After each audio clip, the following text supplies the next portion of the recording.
पितृ पक्ष की शुरुआत हो चुकी है और ये समय हमारे पितरों को याद करने और उनकी आत्मा की शांति के लिए श्राद्ध और तर्पण करने का माना जाता है। इस पवित्र अवधि में हमें सात्विक जीवन जीने की सलाह दी जाती है और कुछ ऐसे नियम होते हैं जिनका पालन करना बेहद जरूरी होता है। इस दौरान मांसाहार, मदिरा, लहसुन, प्याज जैसी तामसिक चीजों का सेवन करना वर्जित होता है ताकि पितरों की कृपा बनी रहे और हमारी पूजा सफल हो। इसके साथ ही पितृपक्ष के दौरान कुछ चीजों को खरीदने से भी बचना चाहिए, वरना पितृ रूठ सकते हैं।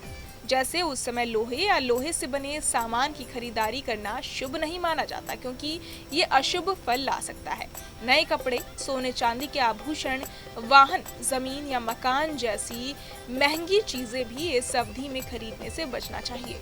इसके अलावा जूते, चप्पल, शादी या मांगलिक अवसरों से जुड़े सामान की खरीदारी भी इस दौरान वर्जित है। यहाँ तक कि झाड़ू जैसी रोजमर्रा की चीजों को भी पितृपक्ष के दौरान खरीदना उचित नहीं माना जाता।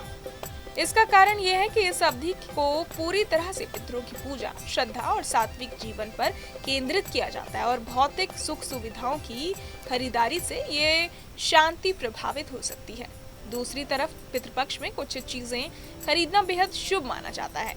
इसमें श्राद्ध से संबंधित सामग्री जैसे जौ, काले तिल, कुशा, चावल, चमेली का तेल और धूप दीप शामिल है। इन चीजों की खरीदारी करने से पितरों की आत्मा प्रसन्न होती है और उन्हें तृप्ति मिलती है।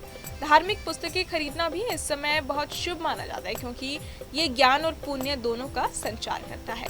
पितृपक्ष में इन सामग्री को खरीदकर आप उन्हें दान में भी दे सकते हैं, जिससे आपके जीवन में सकारात्मक ऊर्जा और पुण्य की वृद्धि होती है। अगर इस अवधि में आप पितरों के प्रति अपनी कर्तव्य निष्ठा और धार्मिक नियमों का पालन करते हैं तो आपके जीवन की परेशानियां कम होती हैं और पितृदोष से होने वाले कष्टों से भी मुक्ति मिलती है।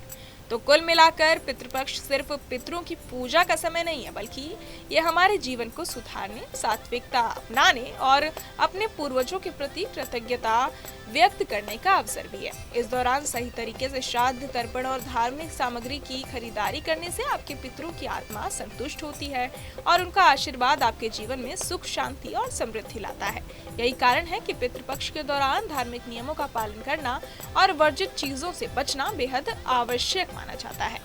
बहरहाल इस पूरी जानकारी को सुनकर आप क्या कुछ सोचते हैं, हमें कमेंट बॉक्स में जरूर बताएं और बाकी तमाम जानकारियों के लिए सब्सक्राइब करें न्यूज नेशन। जहां भक्ति है हर शब्द में, कथाओं में छुपे हैं दिव्य रहस्य और ज्योतिष देता है जीवन को दिशा। धर्म से जुड़ी हर बातों को जानने के लिए हमारे चैनल स्तुति को सब्सक्राइब करें।